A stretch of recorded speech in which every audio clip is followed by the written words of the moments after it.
지금 프랑스 전역이 초토화되고 있습니다. 기업이 사람을 안 뽑아서 대학 졸업해도 갈 곳이 없어요. 우리 아들이 3년째 취업 준비만 하고 있어서 걱정이에요. 10년 만에 파리로 돌아간 한국 남자와 결혼한 프랑스 여성 셀린 뒤부아. 처음에 그녀가 한국인과 결혼한다고 했을 때 모두가 미쳤다고 했습니다. 거기 전쟁 중인 나라 아니야? 하지만 10년 뒤 상황은 완전히 역전되었습니다. 한국의 프랑스 며느리가 고향 땅을 밟자마자 본 것은 충격 그 자체였습니다. 우리의 빵집들이 문을 닫고 젊은이들이 국경을 넘어 일자리를 찾아 떠나고 있습니다. 프랑스는 지금 존망의 기로에 서 있습니다. 한때 세계 최고의 복지국가 프랑스. 도대체 그녀가 떠난 10년간 무슨 일이 있었길래 왜 프랑스 청년들은 이제 한국을 기회의 땅이라 부를까요? 그 충격적인 진실 지금 바로 공개합니다. 2024년 9월 인천공항 출국장. 저는 떨리는 손으로 파리행 항공권을 꺼내 들었습니다. 10년 만에 돌아가는 고향이었죠.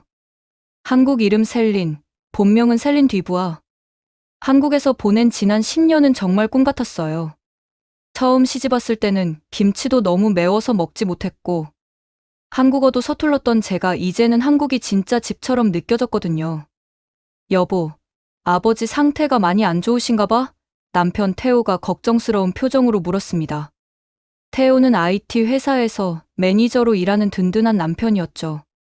10년 전 파리에서 유학 중이던 그를 만나 사랑에 빠졌고, 결혼과 함께 한국으로 왔습니다. 네. 이번엔 정말 위독하신가 봐요. 의사가 가족들을 불러야 한다고. 목소리가 떨렸습니다. 태호는 제 손을 꼭 잡아주었어요. 빨리 다녀와. 우리가 여기서 기다리고 있을게. 비행기가 이륙하면서 창밖으로 보이는 서울의 야경이 눈부셨습니다. 불빛으로 가득한 도시, 질서정연한 거리, 10년 동안 제가 사랑하게 된 이 나라를 뒤로하고 파리로 향했죠. 13시간의 비행 끝에 샤를드골 공항에 도착했을 때 저는 믿을 수 없는 광경을 목격했습니다. 공항 직원들이 파업 중이었고 입국 심사대는 단 2개만 운영되고 있었어요. 줄은 끝이 보이지 않을 정도로 길었죠. 또 파업이구나. 옆에 서 있던 프랑스인이 한숨을 쉬며 말했습니다. 이번 달만 벌써 3번째야. 2시간을 기다린 끝에 겨우 입국장을 빠져나왔습니다. 그리고 그곳에서 저를 기다리고 있던 사람을 발견했죠. 남동생의 아들, 발랭틴이었습니다. 발랭틴? 저는 눈을 의심했어요. 10년 전 12살 소년이었던 조카는 이제 22살 청년이 되어 있었지만 그 모습이 충격적이었습니다. 수염은 깎지 않아 덥수룩했고 눈 밑에는 짙은 다크서클이 있었어요.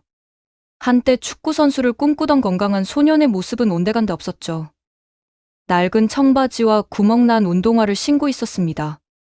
이모, 발랭틴이 제게 다가와 인사했지만 그 목소리에는 활력이 없었어요. 오랜만이에요. 잘 지내셨어요? 저는 억지로 미소를 지으며 대답했습니다. 그래, 너도 잘 지냈니? 공항에서 시내로 가려 했지만 지하철도 파업 중이었습니다. 택시를 타려 했으나 줄이 너무 길어서 결국 걸어가기로 했죠. 이모, 죄송해요. 요즘 맨날 이래요. 지하철은 일주일에 한두 번은 꼭 파업하고 버스도 마찬가지고. 발랭틴이 미안한 듯 말했습니다. 걸으면서 보니 파리의 거리는 제 기억과 너무 달랐어요. 쓰레기가 여기저기 쌓여 있었고 상점들은 문을 닫은 곳이 대부분이었습니다. 한때 관광객으로 북적이던 거리는 텅 비어 있었죠. 발랭티나, 파리가 왜 이렇게 변했니? 저는 충격을 감추지 못했습니다. 발랭티는 씁쓸하게 웃으며 대답했어요. 이모가 떠난 후로 계속 이래요. 정부에서 주 32시간 근무제를 시행하고 부자들한테 세금을 팍팍 올렸더니 다들 영국이나 스위스로 떠났어요. 일자리는 줄어들고 젊은 사람들은 일할 곳이 없고 집으로 가는 길에 제가 어릴 때 자주 가던 빵집을 지나쳤습니다. 그런데 그곳은 이미 문을 닫은 지 오래된 듯 했어요. 앙리 아저씨네 빵집도 문을 닫았구나. 네, 2년 전에 폐업했어요. 최저임금이 너무 올라서 직원을 쓸 수가 없다고 하시더라고요. 결국 혼자서는 못 버티셨죠. 집에 도착했을 때 아버지를 만났습니다. 침대에 누워 계신 아버지는 10년 사이 너무 많이 늙으셨어요. 한때 파리 시청에서 일하시며 프랑스의 미래를 고민하셨던 아버지가 이제는 힘없이 누워만 계셨죠. 셀린, 왔구나. 아버지의 목소리는 너무 약했습니다. 아빠, 제가 왔어요. 이제 괜찮으실 거예요. 눈물을 참으며 아버지의 손을 잡았습니다. 저녁이 되어 온 가족이 모였을 때 저는 충격적인 사실을 알게 되었어요. 남동생 부부는 이미 독일로 이민을 갔고 발랭틴만 할아버지를 돌보기 위해 파리에 남아 있었던 거였죠. 발랭틴이 혼자 할아버지를 돌보고 있었어? 저는 놀라서 물었습니다. 어머니가 한숨을 쉬며 대답했어요. 그래. 착한 아이야. 대학도 그만두고 할아버지를 돌보면서 아르바이트를 하고 있어. 저는 발랭틴을 바라봤습니다. 22살 청년이 짊어진 짐이 너무 무거워 보였어요. 한국에서의 제 삶과 너무나 대조적이었죠. 그날 밤, 저는 잠을 이룰 수 없었습니다. 10년 만에 돌아온 고향이 이렇게 변해 있을 줄은 꿈에도 몰랐거든요. 다음 날 아침, 저는 발랭틴과 함께 몽마르트르 언덕을 올랐습니다. 한때 예술가들의 천국이었던 이곳도 많이 변해 있었어요. 관광객은 거의 보이지 않았고, 거리의 화가들도 대부분 사라졌습니다. 이모, 여기 기억나세요? 이모가 어릴 때 그림 그리던 곳이잖아요. 발랭틴이 한 카페를 가리켰습니다. 하지만 그곳엔 임대 표시만 덩그러니 붙어 있었죠. 사크레퀘르 대성당 앞 계단에 앉아 파리를 내려다봤습니다. 에펠탑은 여전히 서 있었지만 도시 전체가 활력을 잃은 것 같았어요. 발랭티나, 너는 요즘 뭘 하면서 지내니? 조심스럽게 물었습니다. 발랭틴은 잠시 망설이다가 대답했어요. 새벽에 배달 일을 해요. 우버이츠로. 자전거로 음식 배달하는 거요. 그리고 오후에는 할아버지 병원 모시고 가고. 대학은? 그만뒀어요. 등록금도 비싸고 졸업해도 일자리가 없어서요. 제 친구들 중에 대학 졸업하고도 일자리 찾은 애가 한 명도 없어요. 마음이 아팠습니다. 한국에서는 청년들이 미래를 위해 열심히 공부하고 일하는데 여기서는 희망 자체가 없어 보였어요. 병원으로 가는 길에 에펠탑 근처를 지나갔습니다. 그런데 충격적인 광경이 펼쳐졌죠. 에펠탑 아래 공원에 텐트촌이 형성되어 있었습니다. 저게 뭐니? 저는 믿을 수 없어서 물었습니다. 노숙자들이에요. 집값이 너무 올라서 집을 잃은 사람들이 저기서 살아요. 경찰도 어쩔 수 없대요. 쫓아내면 인권 침해라고 난리가 나거든요. 한때 세계에서 가장 아름다운 도시였던 파리가 이렇게 변했다는 게 믿기지 않았습니다. 병원에 도착해 아버지를 뵀을 때 의사가 저를 따로 불렀습니다. 따님이시죠? 아버님 상태가 많이 안 좋으십니다. 약도 제대로 구하기 힘들어서. 요즘 제약회사들도 프랑스를 떠나고 있거든요. 그럼 어떻게 해야 하나요? 의사는 어깨를 으쓱했습니다. 최선을 다하고 있습니다만 솔직히 희망적이지 않습니다. 병실로 돌아왔을 때 발랭틴이 할아버지께 약을 드리고 있었어요. 22살 청년의 손은 거칠었고 얼굴엔 또래답지 않은 피로가 묻어 있었죠. 발랭티나, 많이 힘들지? 제가 물었습니다. 발랭틴은 억지로 웃으며 대답했어요. 괜찮아요, 이모. 익숙해졌어요. 하지만 그 익숙함이 더 가슴 아팠습니다. 젊은 나이에 꿈을 포기하고 현실에 익숙해져야 한다는 게 얼마나 잔인한 일인지. 오후에 발랭틴이 배달 일을 나가야 한다고 했습니다. 저는 함께 따라 나섰죠. 낡은 자전거에 우버이츠 가방을 메고 페달을 밟는 조카의 뒷모습이 너무 쓸쓸해 보였어요. 하루에 얼마나 버니? 운이 좋으면 50유로 정도요. 하지만 비 오는 날이나 파업하는 날은 주문이 별로 없어서 50유로. 한국 돈으로 7만 원 정도였습니다. 하루 종일 자전거를 타고 돌아다녀서 번다는 돈이 고작 그 정도라니. 발랭틴을 따라다니며 파리 곳곳을 봤습니다. 샹젤리제 거리의 명품 매장들은 대부분 문을 닫았고 한때 북적이던 카페들도 손님이 거의 없었어요. 이모, 한국은 어때요? 거기도 이런가요? 신호등에서 기다리며 발랭틴이 물었습니다. 저는 어떻게 대답해야 할지 몰랐어요. 한국의 활기찬 모습, 밤늦도록 일하고 공부하는 사람들, 꿈을 향해 달려가는 청년들. 그 모든 게 여기서는 사치처럼 느껴졌으니까요. 한국은 많이 달라. 사람들이 열심히 일하고 미래에 대한 희망이 있어. 발랭틴의 눈빛이 잠시 반짝였습니다. 정말요? 젊은 사람들도 일자리를 찾을 수 있어요? 그럼. 능력만 있으면 기회는 얼마든지 있어. 그날 저녁, 집으로 돌아온 발랭틴은 지쳐서 소파에 쓰러졌습니다. 하루 종일 자전거를 타고 번 돈은 겨우 35유로였죠. 비가 와서 주문이 적었다고 했어요. 어머니가 저녁을 준비하셨지만 식탁은 초라했습니다. 물가가 너무 올라서 고기는 엄두도 못 낸다고 하셨어요. 프랑스가 왜 이렇게 됐을까? 아버지가 침대에서 힘없이 중얼거렸습니다. 우리가 최고의 복지국가를 만든다고 했는데 결국 모두를 가난하게 만들었구나. 그 말씀이 가슴에 모처럼 박혔습니다. 10년 전만 해도 프랑스는 선진국의 모델이었는데 이제는 희망을 잃은 나라가 되어버렸으니까요. 며칠 후 저는 발랭틴과 함께 소르본 대학을 찾았습니다. 발랭틴이 다니던 곳이었죠.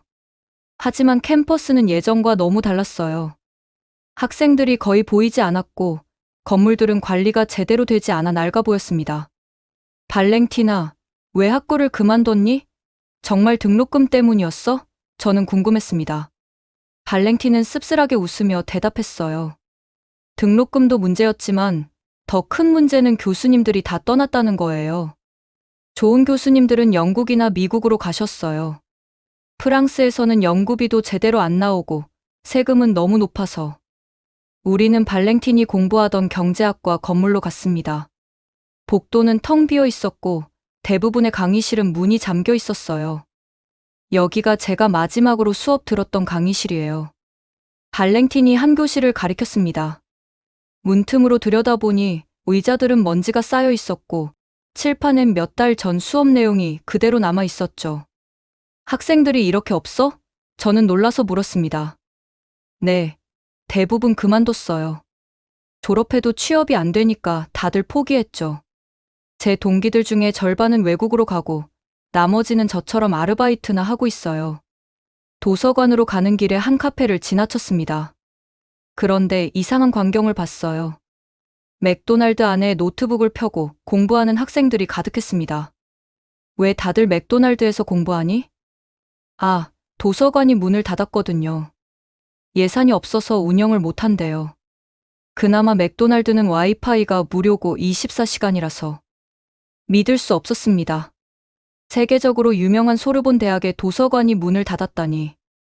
저는 한국의 대학 도서관들이 24시간 불을 밝히고 있는 모습이 떠올랐어요. 맥도날드 안으로 들어가 봤습니다. 정말로 많은 학생들이 햄버거 하나 시켜놓고 몇 시간씩 공부하고 있었어요. 실례합니다만 왜 여기서 공부하세요? 한 여학생에게 물었습니다. 그녀는 피곤한 표정으로 대답했어요. 집에는 난방이 안 돼요. 전기료가 너무 비싸서. 여기는 따뜻하고 와이파이도 되니까요.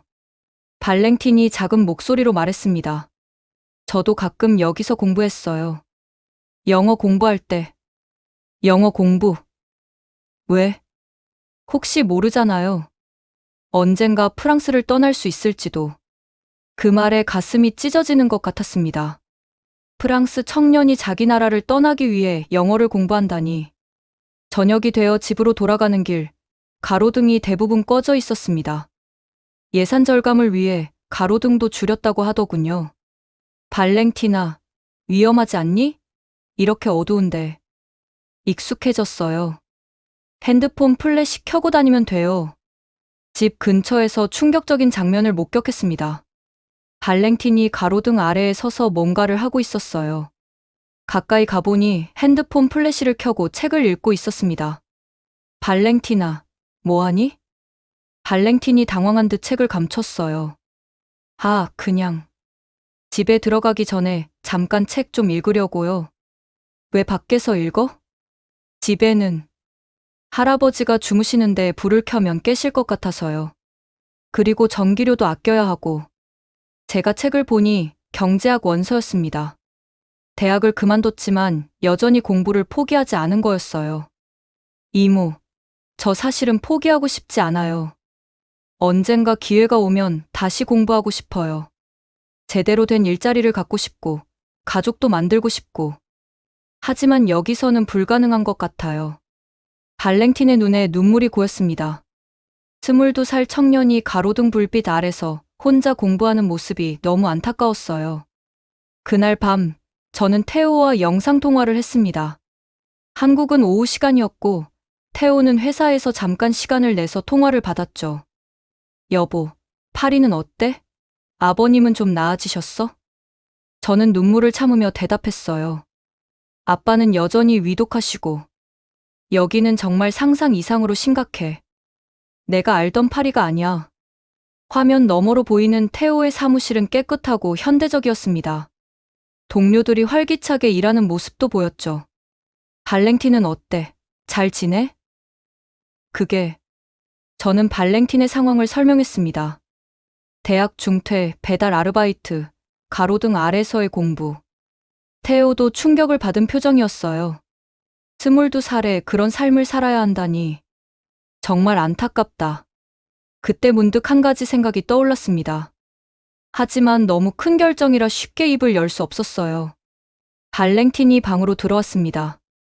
이모, 통화 중이세요? 방해했나요? 아니야, 들어와. 태호가 안부 묻는데 발랭틴이 화면에 나타나자 태호가 반갑게 인사했습니다. 발랭틴, 오랜만이네. 잘 지냈어? 발랭틴의 얼굴이 잠시 밝아졌어요. 네, 이모부. 잘 지내요. 한국은 어때요? 태호가 창밖을 보여주며 말했습니다. 여기 봐. 지금 서울 강남이야. 사람들이 바쁘게 움직이지? 다들 열심히 일하고 있어. 발랭틴의 눈이 휘둥그레졌습니다. 와, 정말 활기차 보여요. 건물들도 다 새 것 같고. 맞아. 한국은 계속 발전하고 있어. 기회도 많고. 통화를 마치고 발랭틴이 조용히 물었어요. 이모, 한국 회사들은 정말 주 52시간 일해요? 그것도 많다고 줄이려고 한다던데. 저는 웃으며 대답했습니다. 응, 근데 다들 더 일하고 싶어 해. 일할 수 있다는 게 축복이라고 생각하거든. 발랭틴은 이해할 수 없다는 표정이었어요. 여기서는 주 32시간도 많다고 하는데 한국에서는 52시간도 적다고 하니까요. 그날 밤 발랭틴은 제게 고백했습니다. 이모, 저도 한국 같은 곳에서 살아보고 싶어요. 열심히 일하면 보상받는 곳, 꿈을 꿀 수 있는 곳에서요. 다음날 아버지의 상태가 급격히 나빠졌습니다. 의사는 가족들을 모두 불렀고 우리는 병실에 모였죠. 남동생 부부도 독일에서 급히 왔습니다. 누나, 오랜만이야. 동생 필립이 피곤한 얼굴로 인사했어요. 독일은 어때? 제가 물었습니다. 프랑스보다는 낫지. 적어도 일자리는 있으니까. 하지만 고향을 떠난다는 게 쉽지 않더라. 필립의 아내 마리가 말했어요. 발랭틴을 두고 오는 게 제일 마음에 걸렸어요. 하지만 저희도 먹고 살아야 하니까. 병실에는 무거운 침묵이 흘렀습니다. 한때 가족이 함께 모여 살던 파리에서 이제는 뿔뿔이 흩어져야 하는 현실이 너무 슬펐어요. 아버지가 힘겹게 눈을 뜨셨습니다. 다들 왔구나. 우리는 아버지 곁으로 모였어요. 아버지는 발랭틴을 바라보며 말씀하셨습니다. 발랭틴아, 미안하다. 할아버지가 더 좋은 나라를 만들어줬어야 하는데. 발랭틴이 울먹이며 말했어요. 아니에요, 할아버지. 괜찮아요. 하지만 아버지는 고개를 저으셨습니다. 아니야. 너희 세대에게 미안해. 우리가 만든 이 나라에는 미래가 없구나. 그때 아버지가 저를 보셨어요. 셀리나, 너는 정말 잘했어. 한국으로 간 게 잘한 선택이었어. 아빠, 그리고 부탁이 있는데. 아버지는 잠시 숨을 고르시더니 말씀하셨어요. 발랭틴을 데려가 줄 수 없겠니? 이 아이에게도 기회를 주고 싶구나. 병실에 있던 모든 사람이 놀랐습니다. 특히 발랭틴은 믿을 수 없다는 표정이었죠. 할아버지, 무슨 말씀을. 발랭틴아, 여기서는 네가 아무리 노력해도 한계가 있어. 하지만 다른 곳에서는 다를 거야. 너에게도 기회가 필요해. 필립도 동의했습니다. 아버지 말씀이 맞아요. 발랭틴, 기회가 있다면 떠나야 해. 우리처럼. 그날 저녁, 생강변을 걸으며 발랭틴과 이야기를 나눴습니다. 파리의 야경은 여전히 아름다웠지만 활기는 없었어요. 이모, 할아버지 말씀 진심이실까요? 제가 정말 한국에 갈 수 있을까요? 저는 신중하게 대답했어요. 쉽지는 않을 거야. 언어도 다르고 문화도 다르니까. 하지만 네가 정말 원한다면. 발랭틴이 간절한 눈빛으로 말했습니다. 이모, 저 정말 열심히 할게요. 뭐든지 할게요. 청소라도 좋고 막노동이라도 좋아요.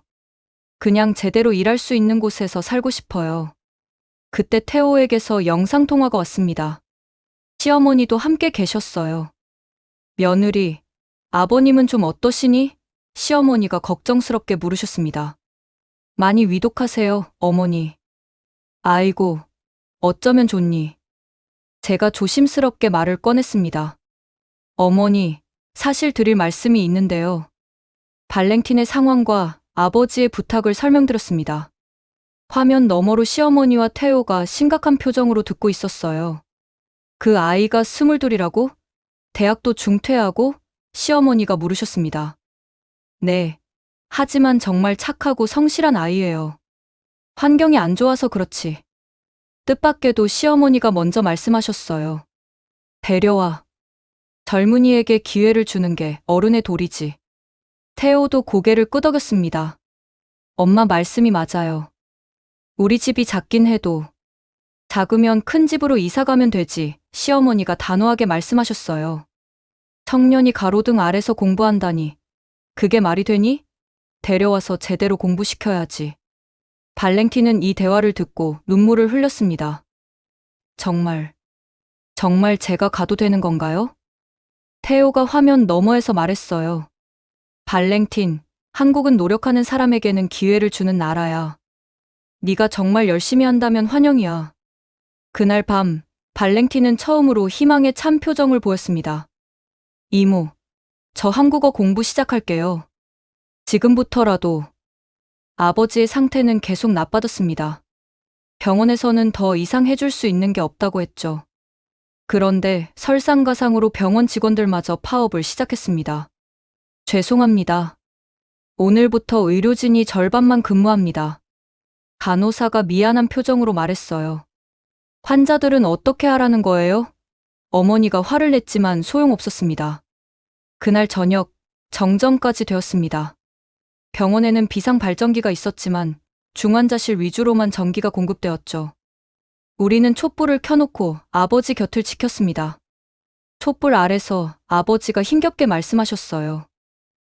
이게 우리가 만든 프랑스구나. 평등을 추구했는데 결국 모두를 평등하게 가난하게 만들었어. 아버지, 말씀하지 마세요. 힘드실 거예요. 필립이 말했지만 아버지는 계속하셨습니다. 발랭티나, 이리 와보렴. 발랭틴이 할아버지 곁으로 다가갔어요. 아버지는 발랭틴의 손을 잡고 말씀하셨습니다.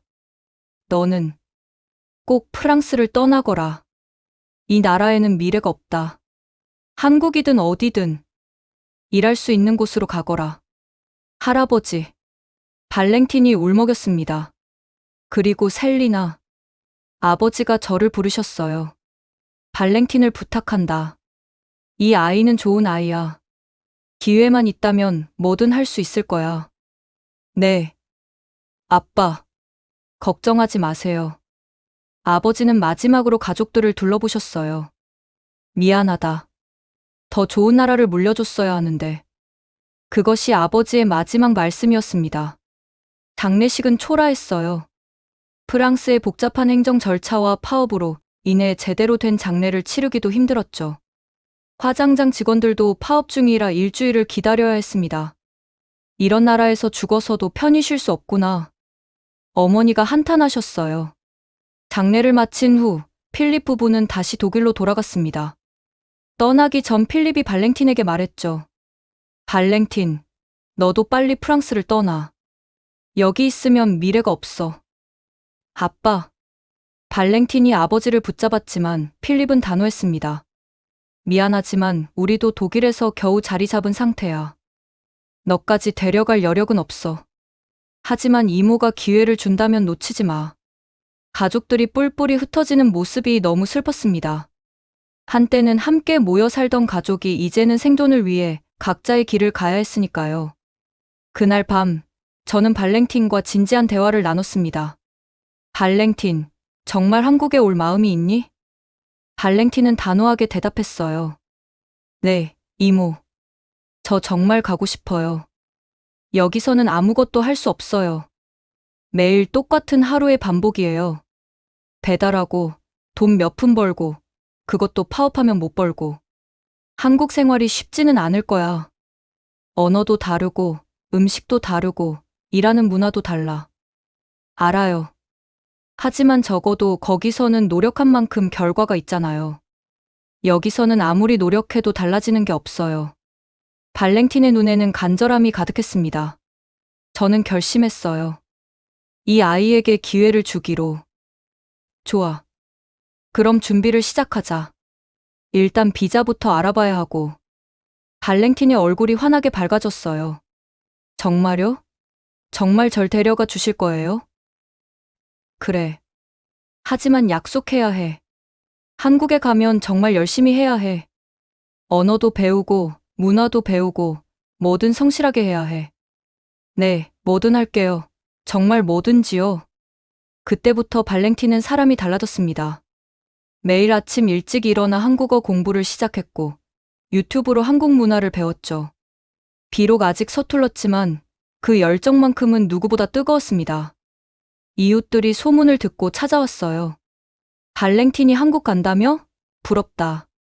우리 아이도 데려가 줄 수 없을까? 프랑스 청년들에게 한국은 기회의 땅처럼 여겨지고 있었습니다. 일할 수 있고, 노력하면 성공할 수 있는 곳. 프랑스에서는 상상도 할 수 없는 일이었죠. 비자 준비를 시작하면서 여러 어려움이 있었습니다. 프랑스의 복잡한 행정 절차도 문제였지만 한국 비자를 받는 것도 쉽지 않았어요. 발랭틴이 대학을 중퇴했다고? 그럼 학생 비자는 어렵겠네. 한국 영사관 직원이 말했습니다. 실망한 표정의 발랭틴을 보며 저는 다른 방법을 찾기 시작했어요. 그때 테오가 좋은 아이디어를 냈습니다. 여보, 우리 회사에서 글로벌 인턴십 프로그램이 있어. 외국인 청년들에게 기회를 주는 프로그램인데 발랭틴도 지원해 볼 수 있을 것 같아. 정말? 하지만 발랭틴이 IT는 잘 모르는데. 괜찮아. 처음부터 다 아는 사람은 없어. 중요한 건 배우려는 의지야. 희망이 생겼습니다. 테오는 회사에 발랭틴의 상황을 설명했고, 다행히 인사팀에서 긍정적인 반응을 보였어요. 프랑스 청년이라. 영어는 되겠죠? 그럼 인턴십 비자로 초청장을 보내드릴게요. 발랭틴은 기쁨의 눈물을 흘렸습니다. 이모, 정말 일할 수 있는 건가요? 진짜 회사에서? 그래, 인턴이지만 정식 직원이 될 기회도 있어. 발랭틴은 더욱 열심히 준비했습니다. 한국어는 물론이고 기초적인 IT 지식도 독학하기 시작했죠. 맥도날드에서, 가로등 아래서 시간이 날 때마다 공부했어요. 한편 한국에서는 시어머니가 적극적으로 준비를 도와주셨습니다. 발랭틴 방은 작은 방으로 하자. 책상하고 침대, 옷장 정도는 들어가겠지? 어머니, 정말 괜찮으세요? 갑자기 식구가 늘어나는데. 시어머니는 웃으며 말씀하셨어요. 뭐가 괜찮아. 젊은이가 꿈을 갖고 오는데 당연히 도와야지. 우리도 어려울 때 도움받았잖아. 시아버지도 동의하셨습니다. 그래, 요즘 한국 젊은이들도 힘든데 프랑스는 더하다니. 우리가 도울 수 있다면 도와야지. 동네 사람들도 소식을 듣고 관심을 보였어요. 프랑스에서 조카가 온다고? 한국말은 할 줄 아나? 아직 서툴대요. 하지만 열심히 배우고 있어요. 그래, 젊을 때 고생은 사서도 한다더니. 한국 와서 열심히 하면 잘 될 거야.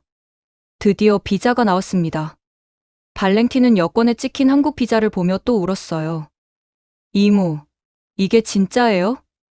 제가 정말 한국에 가는 거예요? 그래, 이제 정말이야. 출발 전날 발렌틴의 친구들이 작별 인사를 하러 왔습니다. 부럽다, 발렌틴.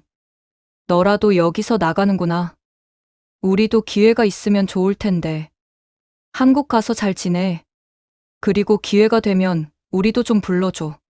친구들의 눈에는 부러움과 아쉬움이 가득했어요. 프랑스의 미래를 책임져야 할 청년들이 모두 떠나기를 꿈꾸고 있다는 게 안타까웠습니다. 어머니도 눈물을 흘리셨어요. 발렌티나, 가서 잘 지내야 한다. 할아버지가 하늘에서 지켜보실 거야. 할머니도 몸 조심하세요. 제가 자리 잡으면 모시러 올게요. 하지만 모두가 알고 있었습니다. 한번 떠나면 돌아오기 힘들다는 것을. 프랑스는 떠나는 나라지 돌아오는 나라가 아니었으니까요. 공항으로 가는 길, 발렌틴은 파리를 마지막으로 둘러봤습니다. 이모, 언젠가 파리가 다시 예전처럼 될 수 있을까요? 저는 대답하기 어려웠어요. 글쎄. 하지만 지금은 내 미래를 생각해야 해. 네, 알아요. 하지만 가슴 한구석이 아프네요. 제 고향인데. 인천공항행 비행기에 오르기 전 발렌틴은 작은 가방 하나만 들고 있었습니다. 짐이 그게 다야? 제가 물었어요. 네. 가진 게 별로 없어요. 옷 몇 벌하고 책 몇 권이 전부예요. 비행기 안에서 발렌틴은 계속 한국어 책을 봤습니다. 안녕하세요, 감사합니다, 죄송합니다 같은 기본 표현을 연습했죠. 이모, 제 발음 어때요? 안녕하세요. 아직 프랑스 억양이 있지만 괜찮아. 한국 사람들은 외국인이 한국어 하면 좋아해. 기내식이 나왔을 때 발렌틴은 처음 보는 한국 음식에 당황했어요. 이모, 이게 뭐예요? 비빔밥이야. 섞어서 먹는 거야. 발렌틴은 조심스럽게 비빔밥을 먹어봤습니다. 오, 맛있네요. 프랑스 음식이랑 완전 다르지만 괜찮아요.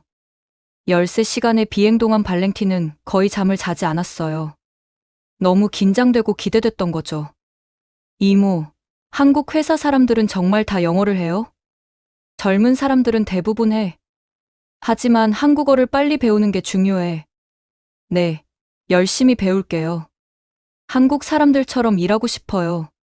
새벽 5시, 드디어 인천공항에 도착했습니다. 비행기에서 내리자마자 발렌틴은 놀라움을 감추지 못했어요. 와, 공항이 이렇게 크고 깨끗해요? 새벽인데도 이렇게 밝고. 입국 심사도 신속하게 끝났습니다. 파리와는 완전히 달랐죠. 이모, 여기는 파업 안 해요? 거의 안 해. 다들 일하느라 바빠서. 수화물을 찾고 나오니 테오와 시부모님이 기다리고 계셨어요. 새벽인데도 마중을 나와주신 거였죠. 발렌틴, 테오가 반갑게 인사했습니다. 한국에 온 걸 환영해. 시어머니도 따뜻하게 맞아주셨어요. 어서 와. 긴 여행에 피곤하겠다. 빨리 집에 가서 쉬자. 발렌틴은 어색한 한국어로 인사했습니다. 안녕하세요. 감사합니다. 아이고, 한국말도 하네. 시어머니가 기뻐하셨어요. 공항에서 집으로 가는 길, 발렌틴은 계속 창밖을 구경했습니다. 이모, 도로가 왜 이렇게 깨끗해요? 그리고 새벽인데 가로등이 다 켜져 있네요. 한국은 안전이 중요하거든. 밤에도 안심하고 다닐 수 있어. 집에 도착했을 때는 아침 6시였습니다. 아파트 단지에 들어서자 발렌틴이 또 놀랐어요. 와, 이런 곳에 사세요? 너무 현대적이에요. 시어머니가 발렌틴의 방을 보여주셨습니다. 여기가 내 방이야. 작지만 필요한 건 다 있어. 발렌틴은 믿을 수 없다는 표정이었어요. 제 방이요? 혼자 쓰는 거예요? 그럼, 당연하지. 짐 풀고 씻고 좀 쉬어. 발렌틴은 방을 둘러보며 눈물을 글썽였습니다. 작지만 깨끗한 방, 책상, 침대, 옷장. 파리에서는 상상도 못했던 자기만의 공간이었죠. 아침 식사 시간, 시어머니가 정성스럽게 한식을 준비하셨어요. 발렌티나, 한국 음식 먹을 수 있니? 네. 비행기에서 비빔밥 먹어봤어요. 맛있었어요. 된장찌개, 계란말이, 김치. 발랭틴은 조심스럽게 하나씩 맛봤습니다. 김치를 먹고는 맵다고 물을 찾았지만요. 김치는 익숙해지는데 시간이 걸려. 테오가 웃으며 말했어요. 시아버지가 물으셨습니다. 발랭틴, 한국에서 뭘 하고 싶니? 발랭틴은 진지하게 대답했어요. 일하고 싶어요. 그리고 공부도 하고 싶고요. 프랑스에서는 할 수 없었던 것들을 다 해보고 싶어요. 좋은 마음가짐이야. 한국은 노력하는 사람에게는 기회를 주는 나라야. 첫날 오후, 테오가 발랭틴을 데리고 동네를 구경시켜줬습니다. 여기가 우리 동네 도서관이야. 24시간 열려 있어. 발랭틴의 눈이 휘둥그레졌어요. 24시간이요? 진짜로? 그래. 시험 기간에는 새벽에도 학생들이 와서 공부해. 도서관 안으로 들어가 보니 정말 많은 사람들이 공부하고 있었어요. 이모, 프랑스 친구들이 이 광경을 보면 못 믿을 거예요. 도서관이 문을 닫아서 맥도날드에서 공부하는데. 그 다음은 동네 마트였습니다. 와, 24시간 마트도 있어요? 발랭틴이 신기해했어요. 한국은 편의점이 어디에나 있어. 언제든 필요한 걸 살 수 있지. 저녁에는 온 가족이 모여 환영 파티를 했습니다. 시어머니가 특별히 불고기를 준비하셨어요. 발랭틴은 우리 가족이야. 시아버지가 건배를 제의하셨어요. 한국에서 새로운 시작을 축하한다. 발랭틴은 서툰 한국어로 감사 인사를 했습니다. 정말 감사합니다. 열심히 하겠습니다. 그날 밤 발랭틴은 프랑스 친구들에게 메시지를 보냈어요. 여기는 천국 같아. 도서관도 24시간이고 거리도 안전하고 사람들도 친절해. 너희도 기회가 있으면 꼭 와봐. 친구들의 부러워하는 답장이 쏟아졌습니다. 일주일 후 발랭틴은 첫 출근을 앞두고 있었습니다. 테오의 회사에서 인턴으로 일하게 된 거죠. 긴장되니? 제가 물었어요. 네, 엄청 긴장돼요. 잘할 수 있을까요? 걱정 마. 다들 이해해 줄 거야. 중요한 건 성실함이야. 첫 출근 날 아침, 발랭틴은 일찍 일어나 준비했습니다. 테오가 빌려준 정장을 입고 거울을 봤어요. 이모, 제가 회사원 같아 보여요? 그럼, 아주 멋있어. 시어머니가 도시락을 싸주셨어요. 점심 도시락이야. 한국 회사원들은 다 도시락 싸가지고 다녀. 발랭틴은 감동해서 눈물을 글썽였습니다. 어머니, 정말 감사해요. 이제 어머니라고 불러. 네가 내 손자야. 지하철역으로 가는 길, 발랭틴은 출근하는 사람들을 구경했어요. 이모, 다들 빨리빨리 걸어요. 프랑스랑 완전 달라요. 한국은 속도가 중요해. 빨리빨리 문화라고 하지. 지하철을 기다리며 발랭틴이 놀랐습니다. 정확히 2분 간격으로 와요? 시간표대로? 그럼 파업도 없고. 회사에 도착했을 때 인사팀 직원이 발랭틴을 맞았습니다. 발랭틴 씨, 환영합니다. 오늘부터 우리 팀에서 일하게 될 거예요. 사무실로 들어가자 팀원들이 모두 일어나 인사했어요. 안녕하세요. 프랑스에서 오셨다고 들었어요. 같이 잘 일해봐요. 발랭틴은 어색하지만 열심히 한국어로 인사했습니다. 안녕하세요. 발랭틴입니다. 잘 부탁드립니다. 점심시간 팀원들과 함께 구내식당에 갔습니다. 발랭틴 씨, 한국 음식 괜찮아요? 선배가 물었어요. 네, 맛있어요. 회사 식당이 이렇게 좋아요? 한국 회사들은 직원 복지를 중요하게 생각해요. 밥은 잘 먹어야 일도 잘하죠. 오후에는 기본적인 업무 교육이 있었습니다. 발랭틴은 모든 것을 메모하며 열심히 들었어요. 질문 있으면 언제든 물어보세요. 팀장님이 친절하게 말씀하셨어요. 처음엔 다 어려워요. 천천히 배우면 됩니다. 퇴근 시간, 발랭틴은 믿을 수 없다는 표정이었습니다. 이모, 오늘 정말 일한 거 맞아요? 꿈 같아요. 진짜 회사에서 진짜 직원들과 함께 일했어요. 집으로 돌아오는 지하철 안에서 발랭틴은 계속 웃고 있었어요. 무슨 생각해? 제가 물었습니다. 파리에 있는 친구들 생각요. 걔들도 이런 기회가 있었으면 좋겠어요. 거기서는 대학 졸업해도 배달이나 하는데. 그날 밤, 발랭틴은 일기를 썼습니다. 오늘은 내 인생에서 가장 행복한 날이다. 나는 일할 수 있다. 배울 수 있다. 미래를 꿈꿀 수 있다. 한국이 나에게 준 이 기회를 절대 놓치지 않을 것이다. 한 달이 지나자 발랭틴은 놀라운 변화를 보였습니다. 한국어 실력이 빠르게 늘었고 업무에도 적응했어요. 발랭틴 씨 정말 성실해요. 팀장님이 테오에게 칭찬했습니다. 매일 제일 먼저 출근하고 제일 늦게 퇴근해요. 과로하지 않게 신경 써주세요. 테오가 걱정했지만 팀장님은 웃으며 말했어요. 아니에요. 본인이 더 배우고 싶어 해요. 이런 열정적인 직원은 처음 봐요. 주말에는 시어머니가 발랭틴에게 한국 요리를 가르쳐 주셨습니다. 김치찌개는 이렇게 끓이는 거야. 김치를 먼저 볶아야 맛있어. 발랭틴은 진지하게 배웠어요. 어머니, 프랑스 친구들한테 만들어주고 싶어요. 그래. 잘 배워서 나중에 프랑스 친구들 초대해서 대접해. 어느 날 저녁, 발랭틴이 진지하게 말했습니다. 이모, 저 고백할 게 있어요. 뭔데? 프랑스에 있을 때는 매일 밤 울었어요. 미래가 없다는 게 너무 괴로웠거든요. 하지만 지금은 매일 아침 일어나는 게 기대돼요. 오늘은 뭘 배울까, 뭘 할 수 있을까 하고요. 제 눈에 눈물이 고였습니다. 발랭티나. 그리고 이모, 저 월급 받았어요. 인턴이라 많지는 않지만 제가 일해서 번 돈이에요. 발랭틴이 통장을 보여줬어요. 축하해. 첫 월급인데 뭐 하고 싶어? 어머니께 선물 사드리고 싶어요. 그리고 프랑스 할머니께 조금 보내드리고요. 시어머니는 발랭틴의 선물을 받고 눈물을 흘리셨어요. 아이고, 이런 걸 왜 샀어? 돈 아껴야지. 어머니가 저한테 해주신 게 너무 많아요. 이것밖에 못 드려서 죄송해요. 3달이 지났을 때 회사에서 놀라운 제안이 왔습니다. 발랭틴 씨, 정직원으로 전환하고 싶은데 어떻게 생각해요? 인사팀장이 물었어요. 발랭틴은 믿을 수 없다는 표정이었습니다.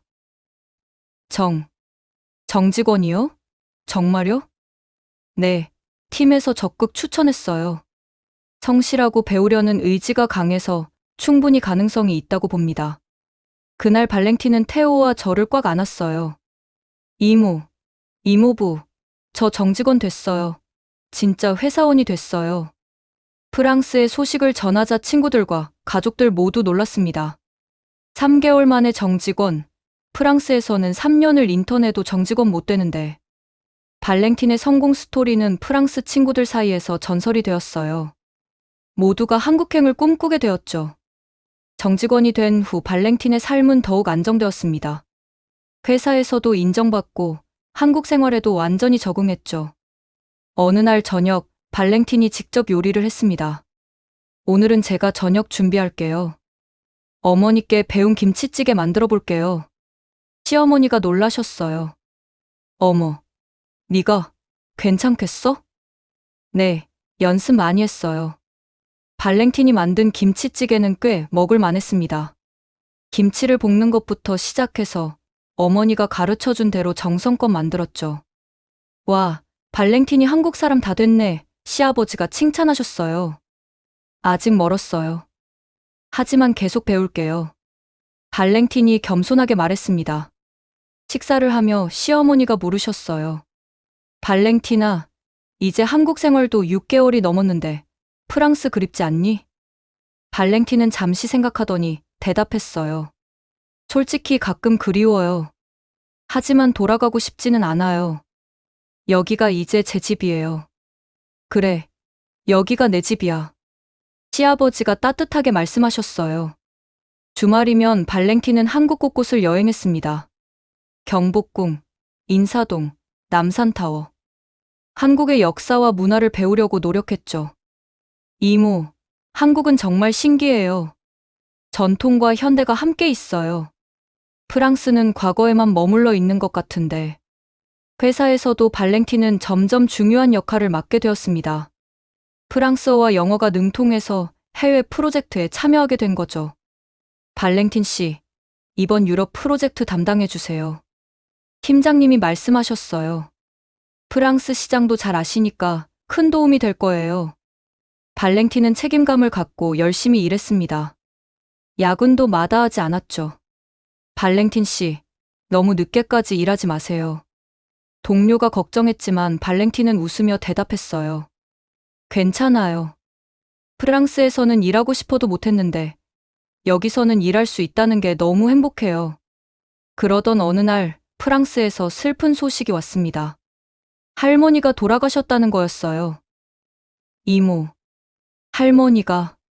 발렌틴은 울면서 전화를 끊었습니다. 장례식에 가야지? 제가 물었어요. 발렌틴은 고개를 저었습니다. 못 가요. 비자 문제도 있고, 무엇보다 제가 지금 맡은 프로젝트가 중요한 시기라서. 시어머니가 발렌틴을 위로했습니다. 마음이 아프겠지만 할머니도 네가 열심히 사는 걸 기뻐하실 거야. 대신 발렌틴은 번 돈을 모아 프랑스 가족들에게 보냈습니다. 장례식 비용에 보태라고요. 발렌틴이 이렇게 많이 보냈어? 프랑스 가족들이 놀랐습니다. 한국에서 정말 잘 지내나 보구나. 1년이 지났을 때 발렌틴에게 또 다른 기회가 왔습니다. 발렌틴 씨, 회사에서 지원하는 야간 대학 다닐 생각 없어요? 인사팀에서 제안했어요. 경영학 학위를 따면 승진에도 도움이 될 거예요. 발렌틴의 눈이 빛났습니다. 정말요? 제가 다시 대학에 갈 수 있어요? 그럼요. 회사에서 등록금도 지원해 줍니다. 그날 저녁 발렌틴은 온 가족에게 이 소식을 전했어요. 저 다시 대학생이 될 수 있어요. 공부할 수 있어요. 시아버지가 축하해 주셨어요. 그래, 한국에서는 나이가 들어도 공부할 수 있어. 열심히 해라. 야간 대학은 쉽지 않았습니다. 낮에는 일하고 저녁에는 수업을 들어야 했으니까요. 하지만 발렌틴은 단 한 번도 수업을 빠지지 않았어요. 발렌틴 씨는 우리 반에서 제일 성실해요. 같은 반 친구가 말했어요. 외국인인데도 성적이 제일 좋아요.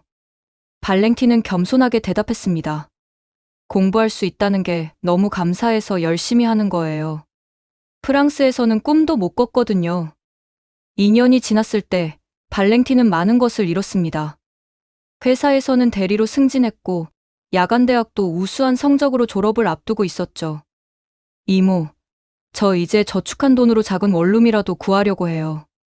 발렌틴이 말했어요. 왜? 여기 불편해? 시어머니가 서운해하셨어요. 아니에요. 너무 감사하죠. 하지만 이제 독립해야 할 때가 된 것 같아요. 그리고 사실 여자친구도 생겼어요. 온 가족이 놀랐습니다. 여자친구? 언제? 누구? 발렌틴이 수줍게 웃으며 사진을 보여줬어요. 회사 동료예요. 한국 사람이에요. 어머, 예쁜 애. 시어머니가 기뻐하셨어요. 언제 데려와? 밥 해줄게. 그 주말 발렌틴은 여자친구 수진을 집으로 데려왔습니다. 수진은 예의 바르고 똑똑한 여성이었어요. 어머니, 아버지, 안녕하세요. 수진입니다. 수진이 정중하게 인사했어요. 시부모님은 수진을 마음에 들어 하셨습니다. 발렌틴이 정말 좋은 사람이에요. 일도 열심히 하고 한국말도 잘하고. 저녁 식사를 하며 수진이 말했어요. 발렌틴 씨가 항상 가족들 이야기를 해요. 한국에서 새로운 가족을 만났다고, 너무 감사하다고요. 시어머니가 발렌틴의 손을 잡으셨어요. 우리도 발렌틴이 와줘서 고마워. 집에 활력이 생겼어. 3년째 되는 봄, 발렌틴은 완전히 한국 사회의 일원이 되어 있었습니다. 아침 출근길, 광화문을 지나며 그는 매일 같은 생각을 했어요. 내가 정말 여기서 일하고 있구나. 회사에서는 이제 그를 우리 회사의 글로벌 인재라고 불렀습니다. 프랑스어, 영어, 한국어를 자유자재로 구사하며 중요한 프로젝트들을 성공적으로 이끌었죠. 발렌틴 과장님, 이번 파리 출장 준비는 어떻게 되고 있나요? 부장님이 물었습니다. 네, 거의 완료됐습니다. 3년 만에 파리에 가게 되네요. 그렇습니다. 발랭틴은 회사 대표로 파리 출장을 가게 되었어요. 한때 절망적이었던 그 도시에 이제는 한국 기업의 대표로 가게 된 거죠. 출장 전날 수진과 저녁을 먹으며 발랭틴은 복잡한 심경을 토로했습니다. 파리에 가는 게 이상한 기분이에요. 떠날 때는 아무것도 아니었는데 이제는 뭔가 이룬 사람이 되어서 가니까요. 수진이 그의 손을 잡아주었어요. 자랑스러워요. 당신이 얼마나 노력했는지 알아요. 파리에 도착한 발랭틴은 많은 것이 변하지 않았음을 보았습니다. 여전히 파업은 일상이었고 거리는 어수선했으며 젊은이들의 표정은 어두웠어요. 옛 친구들을 만났을 때 그들은 발랭틴을 알아보지 못했습니다. 발랭틴, 정말 너야? 완전히 달라졌네. 양복을 입고 자신감 있게 서 있는 발랭틴을 보며 친구들은 놀라움을 감추지 못했어요. 한국에서 정말 잘 지내나 보구나. 우리는 여전히 여기서. 한 친구가 말을 잇지 못했습니다. 3년 전과 달라진 게 없었으니까요. 너희도 기회가 있으면 좋을 텐데. 발랭틴이 안타까워했어요. 어떻게? 우리는 너처럼 한국에 가족이 있는 것도 아니고. 비즈니스 미팅은 성공적이었습니다. 프랑스 기업들은 한국 기업과의 협력에 큰 관심을 보였죠. 한국 기업들은 정말 다이나믹하네요. 프랑스 기업들과는 다릅니다. 프랑스 측 대표가 감탄했어요. 발랭틴은 자부심을 갖고 대답했습니다. 네, 한국에서는 빠른 결정과 실행을 중요하게 생각합니다. 출장을 마치고 한국으로 돌아오는 비행기 안에서 발랭틴은 깊은 생각에 잠겼습니다. 3년 전 절망적인 마음으로 떠났던 그 비행기와는 완전히 다른 기분이었죠. 인천공항에 도착했을 때 수진이 마중 나와 있었습니다. 어서 와요. 출장은 어땠어요? 성공적이었어요. 하지만 더 중요한 건 저 이제 확실히 알았어요. 한국이 제 집이라는 걸요. 그 주말 온 가족이 모인 자리에서 발랭틴은 중요한 발표를 했습니다. 저 수진이와 결혼하기로 했어요. 시어머니가 기쁨의 눈물을 흘리셨어요. 정말? 우리 발랭틴이 결혼을? 테오도 축하해 주었습니다. 축하해. 드디어 진짜 가족이 되는구나. 결혼 준비를 하면서 발랭틴은 프랑스 가족들에게 초대장을 보냈습니다.